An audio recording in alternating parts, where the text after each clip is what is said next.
अस्सलाम वालेकुम।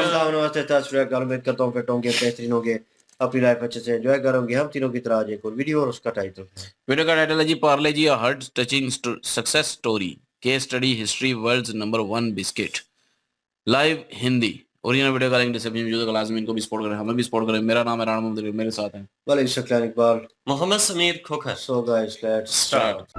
दोस्तों, क्या आपको पता है बिस्किट्स को हिंदू धर्म के लोग खाने से दूर भागते थे? पर क्यों, ये तो हम आगे जानेंगे। लेकिन पार्ले जी ने आने के बाद लोगों की मानसिकता को बदला और अब यह हम सभी के दिलों पर राज करता है। तो दोस्तों, सुबह की चाय से लेकर ऑफिस की गॉसिप्स तक हर कदम पर हमारा साथ देने वाले इस बिस्किट ब्रांड को कैसे एक गरीब टेलर ने बनाया, आज के इस वीडियो में हम सब कुछ डिटेल में जानने वाले हैं। और हाँ, हम यह भी जानेंगे कि कैसे पार्ले ने अपना सीक्रेट फॉर्मूला सभी को बांट दिया और किस तरह इस ब्रांड ने करीब 25 सालों तक अपने बिस्किट के पैकेट का रेट 1 रुपए भी नहीं बढ़ाया।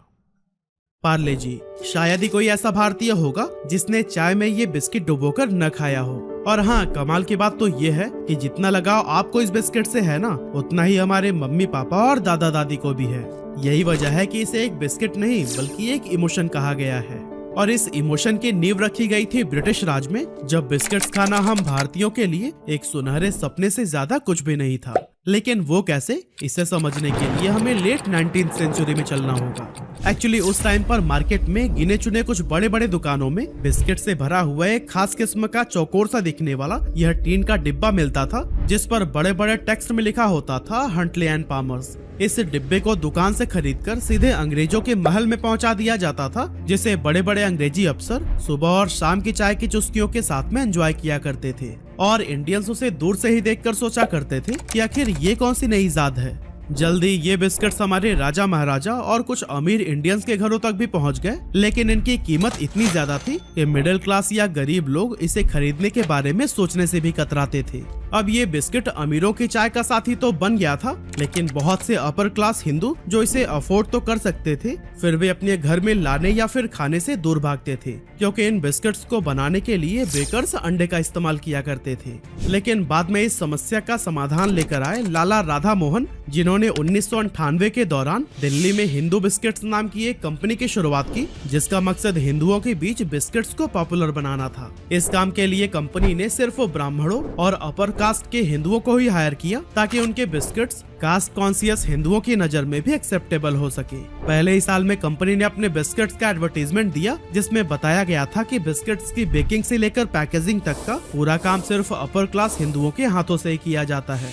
साथ ही इन बिस्किट्स को सिर्फ दूध से तैयार किया जाता है और पानी का एक भी कतरा नहीं मिलाया जाता। लेकिन हिंदू बिस्किट्स की बढ़ती हुई पॉपुलैरिटी के बाद से कई और लोगों ने भी इस नाम के बिस्किट्स को बेचना शुरू कर दिया, जिससे कि असली हिंदू बिस्कुट को काफी नुकसान हुआ और वो ब्रिटानिया कंपनी के साथ में मर्ज हो गया। हालांकि दोस्तों, मार्केट में इतनी सारी कॉपीज आने के बाद भी बिस्किट्स के प्राइस में कभी भी इतनी कमी नहीं आई कि वो गरीब के हाथों में पहुंच पाए। फिर आया 7 अगस्त 1905 का दिन, जब गांधी जी के नेतृत्व में स्वदेशी आंदोलन की नींव रखी गई और लोगों ने विदेशी चीजों का बाइकआउट करके अपने देश में बनी हुई चीजों को अपनाना शुरू कर दिया। साथ ही इस मूवमेंट को सपोर्ट करने के लिए कई भारतीय लोगों ने लोकल बिजनेसेस भी शुरू किए, ताकि फॉरेन प्रोडक्ट्स पर डिपेंडेंसी को कम किया जा सके। और दोस्तों, इसी बीच गुजरात के एक टेलर मोहनलाल दयाल जी भी इस आंदोलन से इतने प्रभावित हुए कि उन्होंने भी स्वदेशी आंदोलन में उतरने की इच्छा जताई, जिसके लिए उन्होंने सोचा कि क्यों ना देश में अपनी खुद की टॉफी और चॉकलेट की कंपनी खोली जाए, क्योंकि इसके जरिए वो अंग्रेजों को फाइनेंशियली नुकसान तो पहुंचा ही सकते थे, साथ ही इन टॉफीज का टेस्ट उन गरीब बच्चों तक भी पहुंचा सकते थे, जो कि इसे अमीर बच्चों के हाथों में देखकर सिर्फ ललचा कर रह जाते थे। लेकिन यहाँ पर सबसे बड़ा सवाल था कि आखिर इन टॉफीज को बनाए कैसे, क्योंकि उस टाइम तक इंडिया में कोई भी ऐसा रिसोर्स अवेलेबल नहीं था जहाँ से वो इसे बनाने का तरीका सीख सके। इसीलिए मोहनलाल दयाल ने एक बहुत बड़ा फैसला लिया और इस काम को सीखने के लिए 1929 में जर्मनी चले गए।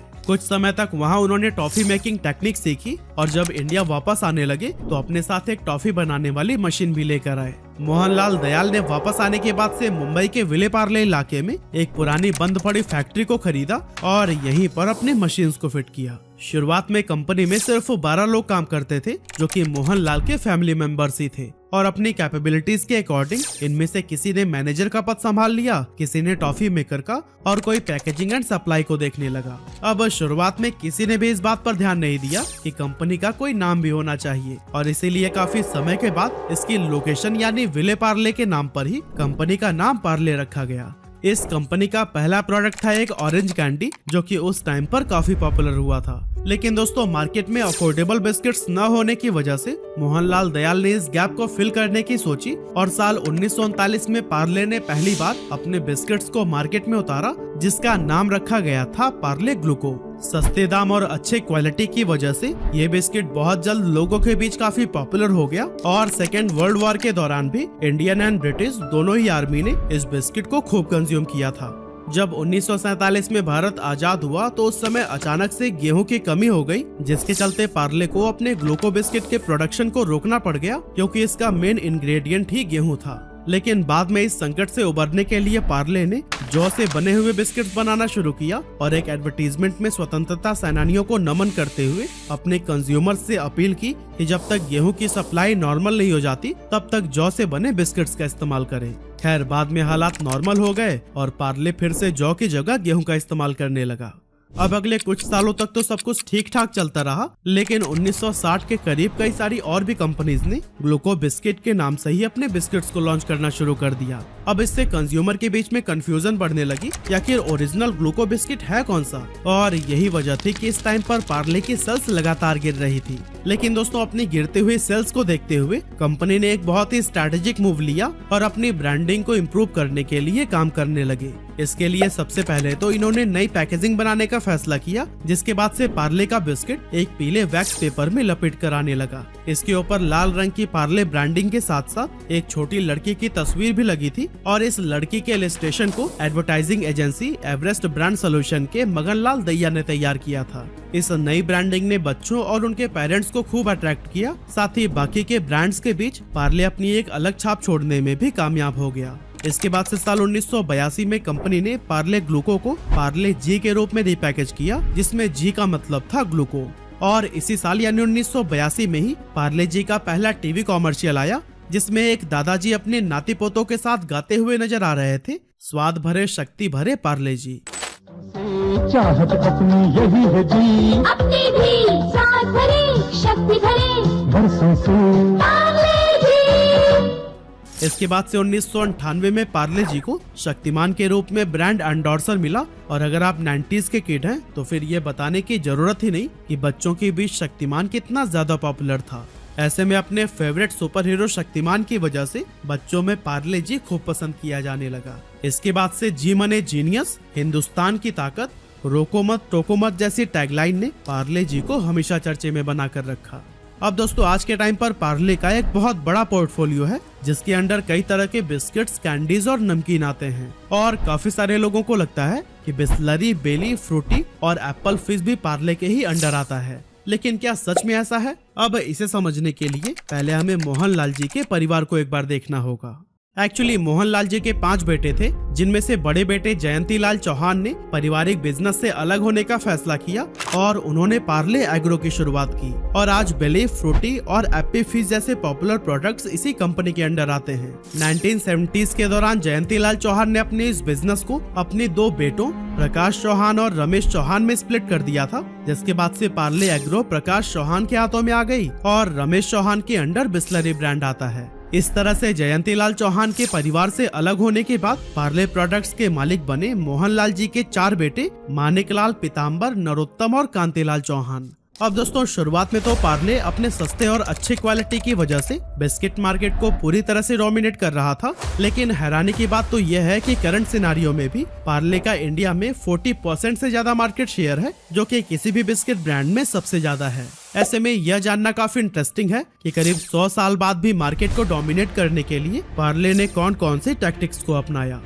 तो दोस्तों असल में कंपनी के पास पार्ले जी के रूप में एक हीरो प्रोडक्ट तो है ही, लेकिन इसमें मिली भारी सफलता के बावजूद कभी भी ये हाथ पर हाथ रखकर नहीं बैठे। कंपनी ने बहुत पहले ही मार्केट पर रिसर्च करके लोगों की पसंद और नापसंद को समझना शुरू कर दिया था। जब इन्होंने अपने पार्ले ग्लूको बिस्किट को लॉन्च किया था तो उसी दौरान उन्हें एहसास हो गया था कि जरूरी नहीं है कि मीठी चाय के साथ हर किसी को मीठे बिस्किट से पसंद आए, बल्कि काफी सारे लोग चाय से नमकीन खाना पसंद करते हैं। इसीलिए 1938 में पार्ले ने मोनाको बिस्किट को भी लॉन्च कर दिया था।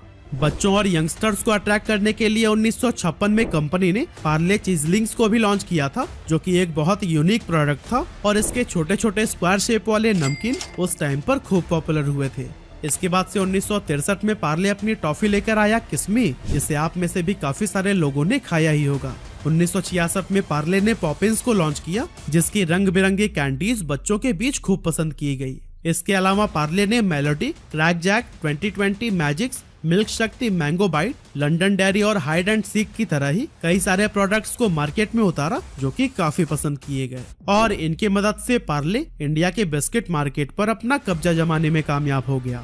साल 2012 तक पार्ले 40 लाख दुकानों के जरिए अपने प्रोडक्ट्स को बेचा करता था और 2013 में पार्ले जी का टर्नओवर 5000 करोड़ रुपए से भी ज्यादा का हो गया था। और दोस्तों, कोरोना के टाइम पर जो लॉकडाउन हुआ था उसमें भी पार्ले जी को बहुत ज्यादा फायदा मिला और कंपनी का टर्नओवर बढ़कर 8000 करोड़ रुपए को भी क्रॉस कर गया। आज पार्ले जी वर्ल्ड का लार्जेस्ट सेलिंग बिस्किट ब्रांड है, जो हर महीने 1 अरब बिस्किट्स के पैकेट्स बनाता है और हर 1 सेकेंड में ऑन एन एवरेज 4551 पार्ले जी के पैकेट्स कंज्यूम कर लिए जाते हैं। तो दोस्तों, एक टाइम पर पार्ले जी के बिस्किट्स की डिमांड इतनी ज्यादा बढ़ गई थी कि कंपनी उतने बिस्किट्स बना ही नहीं पा रही थी। ऐसे में पार्ले ने एक बहुत ही स्मार्ट डिसीजन लेते हुए लोकल बेकरीज के साथ में हाथ मिला लिया।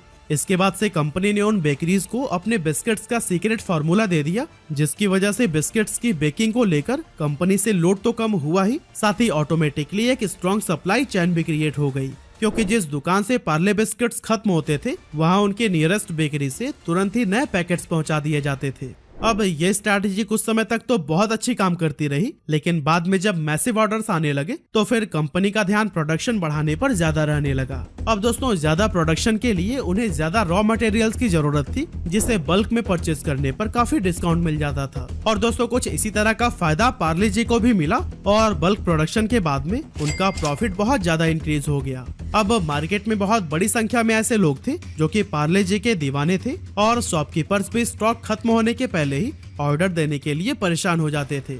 इन बिस्किट्स की डिमांड जिस तेजी से इंक्रीज हो रही थी, इनकी जगह कोई दूसरी कंपनी होती तो पहला काम यही करती कि सबसे पहले अपने प्रोडक्ट के प्राइस को बढ़ा देती, लेकिन पार्ले जी ने ऐसा नहीं किया। आज से 85 साल पहले ये अपने शुरुआती समय में भी सबसे सस्ता बिस्किट था और आज भी सबसे सस्ता ही है। और कमाल की बात तो यह है कि पिछले 25 सालों में महंगाई कहां से कहां पहुंच गई है। जैसे कि 1998-99 में पेट्रोल की प्राइस 25 रुपए पर लीटर हुआ करती थी, जो कि आज 105 रुपए के आसपास हो गई है। लेकिन इन 25 सालों में पार्ले जी ने अपने बिस्किट्स के प्राइस को 1 रुपया भी नहीं बढ़ाया था। ऐसे में आपको लग रहा होगा कि आजकल के स्टार्टअप्स की तरह पार्ले भी अपने पैसे बर्न कर रहा होगा, मगर ये भी सच नहीं है, क्योंकि फाइनेंशियल ईयर 2022 में पार्ले जी ने 256 करोड़ रुपए का प्रॉफिट जनरेट किया था। तो असल में दोस्तों, पार्ले जी बिस्किट के प्राइस तो बढ़ रहे हैं, लेकिन इतने साइलेंटली कि कंज्यूमर को एहसास भी नहीं होता है। एक्चुअली कंपनी बहुत अच्छे से समझती है कि कंज्यूमर्स को एक्स्ट्रा पैसे देना बिल्कुल पसंद नहीं है, क्योंकि एक बार जब इन्होंने अपने बिस्किट पर सिर्फ 50 पैसे बढ़ाए थे तो फिर इनकी सेल ड्रास्टिकली ड्रॉप होने लगी और लोग सड़क पर उतरकर प्रोटेस्ट भी करने लगे थे। ऐसे में पार्ले जी के मैनेजमेंट टीम ने यह डिसाइड किया कि वो बिस्किट के प्राइस को नहीं बढ़ाएंगे, बल्कि उसकी क्वांटिटी को कम करते जाएंगे। इसीलिए पहले जहां 4 रुपए में पार्ले जी के 100 ग्राम का पैकेट मिल जाता था, वही आज 5 रुपए में सिर्फ 55 ग्राम ही मिल पाता है। अब देखा जाए तो पार्ले जी कंपनी का एक हीरो प्रोडक्ट है, जो देश के हर कोने में छोटी से छोटी दुकान में भी आसानी से मिल जाता है। पार्ले जी के इस स्ट्रॉन्ग डिस्ट्रीब्यूशन की वजह से जब भी कंपनी किसी नए प्रोडक्ट को लॉन्च करती है तो फिर उसे भी मार्केट में काफी तेजी से पहुंचा देती है। इस तरह से बिना ज्यादा मेहनत के उसके नए प्रोडक्ट्स को भी एक्सपोजर मिलने लगता है और उनके जरिए कंपनी की खूब कमाई होती है। लेकिन दोस्तों, क्या पार्ले जी का बोलबाला सिर्फ इंडिया में ही है? तो इसका जवाब है बिल्कुल नहीं, क्योंकि यूएसए, यूके, कनाडा, ऑस्ट्रेलिया और न्यूजीलैंड जैसी कई सारे ऐसे कंट्रीज हैं जहां पार्ले जी को बहुत ज्यादा पसंद किया जाता है। और तो और कई सारे देशों में तो इसकी मैन्युफैक्चरिंग यूनिट्स भी अवेलेबल हैं। साथ ही हम इंडियंस की तरह ही चाइनीज भी इस बिस्किट के दीवाने हैं, इसीलिए पार्ले जी चाइना में भी सबसे ज्यादा बेचे जाने वाला बिस्किट बन गया है। तो दोस्तों पार्ले जी के साथ आपकी किस तरह की यादें जुड़ी हैं हमें कमेंट करके जरूर बताइएगा। ले जी, हमारी चाहत भी बढ़ गई है खाने के लिए, हम भी टेस्ट करना चाहते हैं लेकिन यहाँ पे नहीं है और हम सोच रहे हैं कहीं से मंगवा लें, यूएसए से मंगवा लेते हैं पार्ले जी। जी, कह रहा है कराची में मिल जाते होंगे। मैंने कहा पहले जब ट्रेडिंग ओपन थी शायद उस वक्त मिलते होंगे कराची में, लेकिन अब जो है ट्रेडिंग बंद है, अब नहीं मिल रहे। नहीं वैसे चीज़ वैसी है, ये biscuit made in India, no doubt India में बन रहा है, वो कंपनी बहुत पुरानी है, उसका पास्ट उन्होंने बताया है। तो यहाँ पे पाकिस्तान का था, पाकिस्तानी था अभी कि इसकी नहीं। शेप में इसी की तरह ना यहाँ पे टाइगर बिस्किट आता है, नाइस बिस्किट था, टाइगर भी था।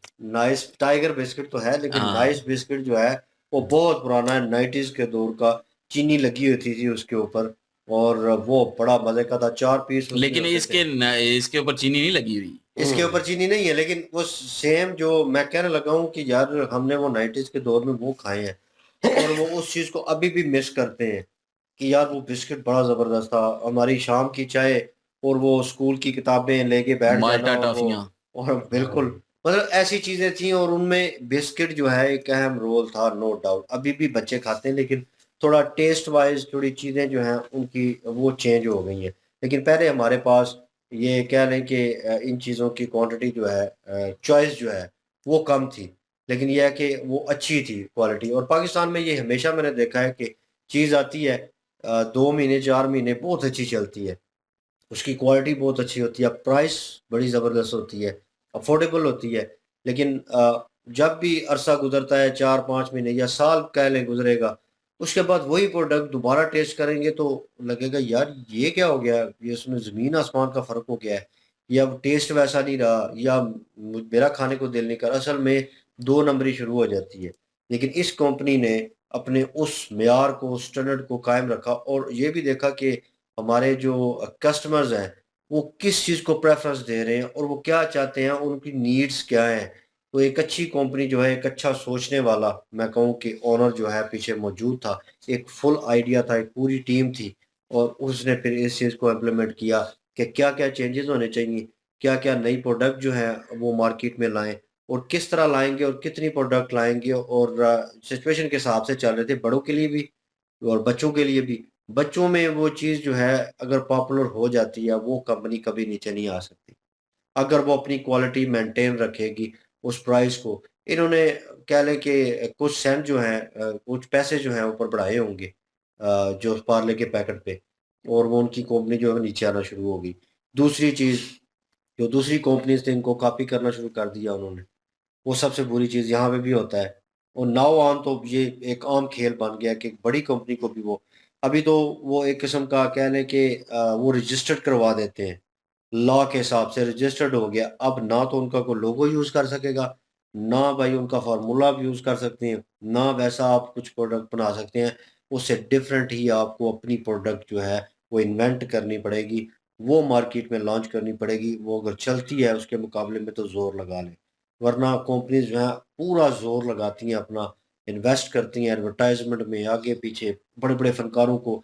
अमिताभ सर का बीच में भी ऐड था लेकिन ये तो दिखाया नहीं गया। मैंने वो उनका ऐड देखा हुआ है। तो वो भी उसमें, और इतना बड़ा स्टार बॉलीवुड का, और वो पार्ले जो है वो शो ऑफ कर रहा है और शोकेस कर रहा है अवाम के सामने। तो भाई ब्रांड तो बहुत बड़ी है।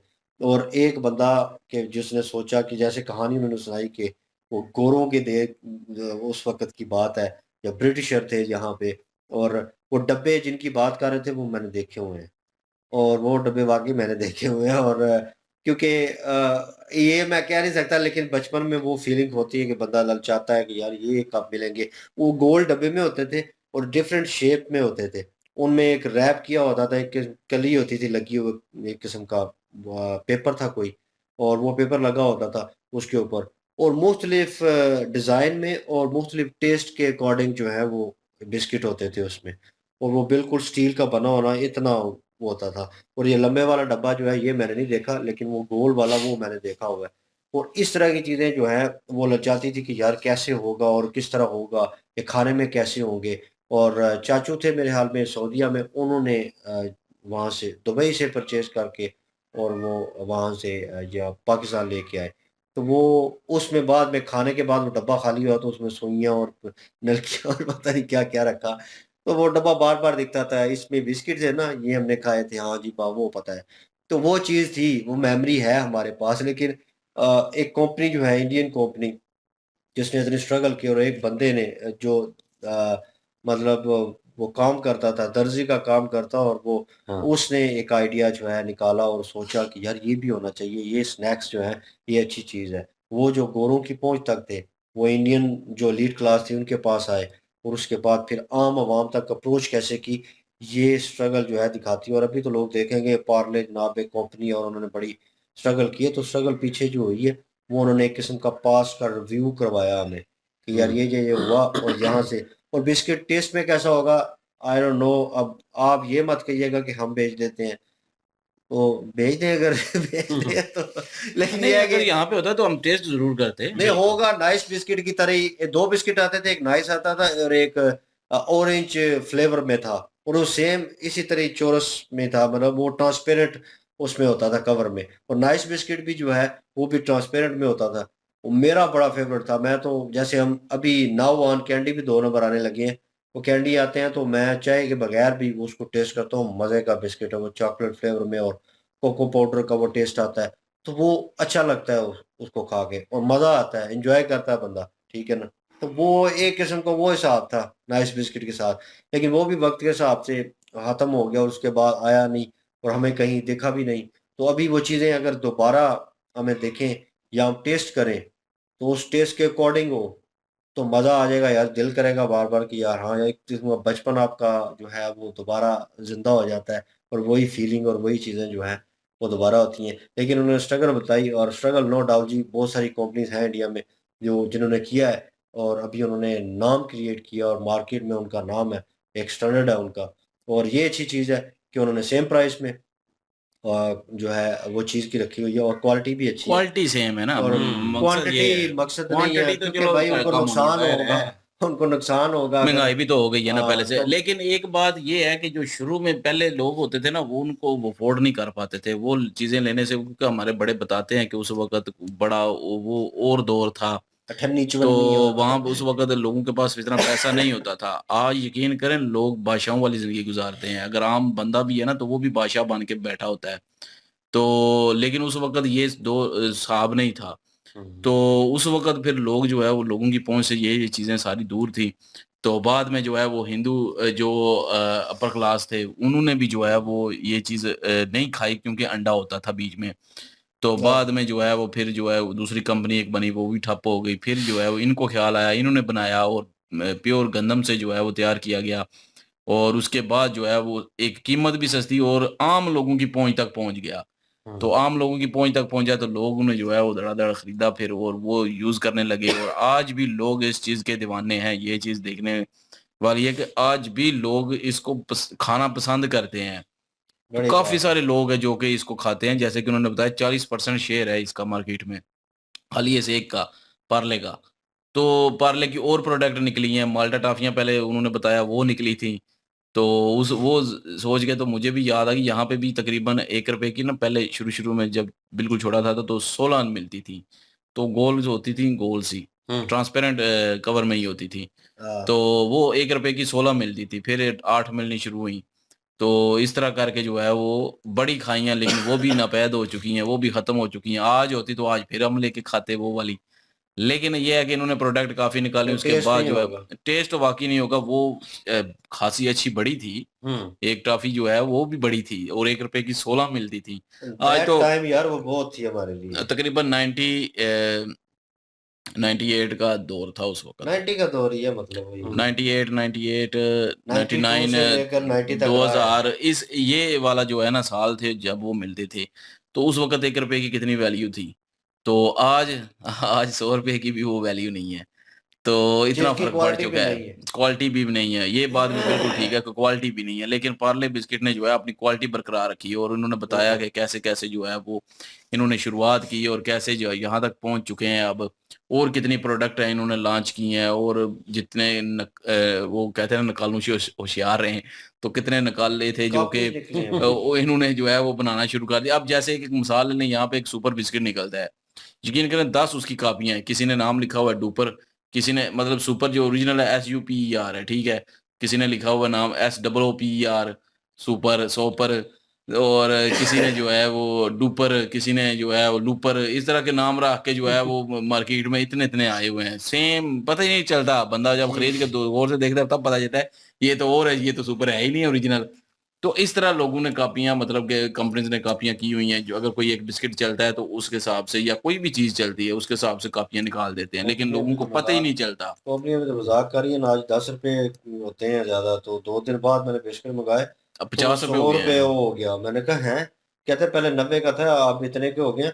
वो 75 से आगे बढ़ते ही जा रहे हैं, वो रुकते ही नहीं है, 5-5 10 रुपए पड़ा रहे हैं। 40 रुपए का बिस्किट का पैकेट अभी मिलता था, ठीक है जी, जो यहाँ पे खाते छोटा सा इतना सा, हाँ, तो वो अभी 50 रुपए का हो गया है। 50 का हो गया, बिल्कुल यही बात है। मैं लेकिन 90 वाली बड़ी बात बड़ी कर स्ट्रगल की है जी पार्ले जी ने। और यहाँ पे नाम का भी पता चला है कि पार्ले जी नाम कैसे रखा गया।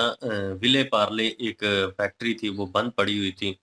मोहनलाल जो हैं वहाँ पे आए और उन्होंने उस बंद पड़ी फैक्ट्री को खरीदा, और खरीदने के बाद वहाँ पे मशीनरी लगाई, और शुरू-शुरू में जब इन्होंने काम स्टार्ट किया तो टोटल 12 लोगों का 12 लोगों की संख्या थी। 12 लोग जो थे वो भी इनके अपने ही परिवार के थे, कि मुख्तलिफ किस्म की जो ज़िम्मेदारियाँ थी वो सँभाली गईं। कोई मैनेजर बन गया, किसी ने किसी किस्म का काम देखना शुरू कर दिया, कोई वर्कर बन गए। इस तरह से चल के तो इन्होंने एक कंपनी चलाई है, और उस कंपनी का जो एक म्यार है ना, वो कायम रखा है इन्होंने। और मज़े की बात ये है कि बनाने वाले जो लोग हैं, वो प्योर हिंदू थे, ताकि किसी को कोई डाउट ही ना रहे खरीदने में। और इसमें प्योर खालिस दूध और खालिस गंदम का इस्तेमाल किया वो जाता पहले है। होता था, हाँ, वो पहले जो बिस्किट बने थे ना, हाँ। उनमें था ये। उन्होंने जो है वो हिंदू कास्ट के अपर क्लास के लोगों को रखा था। वो ठप हो गई वही कि ची ये दूसरी हैं, ये पार्ले जी हैं, ये सिर्फ गंदम से बन रही हैं। हुँ, हम्म, चलें वही चीज़ें वो चलती दूध आ से रही हैं, वही क्रिएट म्यार। किए गए थे, हाँ, वो खाली दूध से। वो दूसरे थे पहले वाले। पहले वाले वो दूध से क्रिएट किए गए थे, बिल्कुल जी, बाद में बिल्कुल। मेरे में गन्नों वाले किए गए। हुँ। ये तो पार्ले अब जी ये है बाद कि में आई है। अब ये है कि अवाम बेशक अमीर हो गई, अवाम के पास पैसा भी आ गया, लेकिन आज भी पार्ले जी बिस्किट जो है वो ज़ाहिर-सी बात है कि इतिहास से जुड़ी हुई चीज़ है। और इंडियन जो हैं जितने भी, मेरे ख़्याल में आज भी इस चीज़ को बहुत ज़्यादा लाइक करते होंगे। और अपनी चाय की जो चुस्की है उसके साथ पार्ले जी ना हो, ये तो फिर चाय अधूरी रह जाती होगी। चाय का टेस्ट कंप्लीट होता ही तब है जब पार्ले जी साथ हों। बिल्कुल जी, और ये हिस्ट्री थी, और हमें भी थोड़ा बहुत इसमें इंफॉर्मेशन मिला, क्योंकि काफ़ी जो है ब्रांड जो है हैवी ब्रांडेड, और कह लें कि मशहूर है बहुत ज़्यादा। और आज पता चला कि उसकी बिहाइंड स्टोरी जो है वो क्या है। और आप बताएं जी, आप इंजॉय करते हैं इस बिस्किट को, और क्या पॉइंट देते हैं नंबरिंग में, 10 में से कितने पॉइंट देंगे ये भी बताइएगा। और कब भेजने हैं अली भाई को ये भी बता दीजिएगा। और इनकी ओरिजिनल वीडियो की लिंक और हमारे दूसरे चैनल की लिंक भी डिस्क्रिप्शन में मौजूद होगी, विजिट करें, सपोर्ट करें। इंशाल्लाह मिलते हैं नेक्स्ट वीडियो में। अपना ख्याल रखिएगा, दुआ में याद रखिएगा, तब तक के लिए अल्लाह अल्लाह हाफिज। हाफिज़।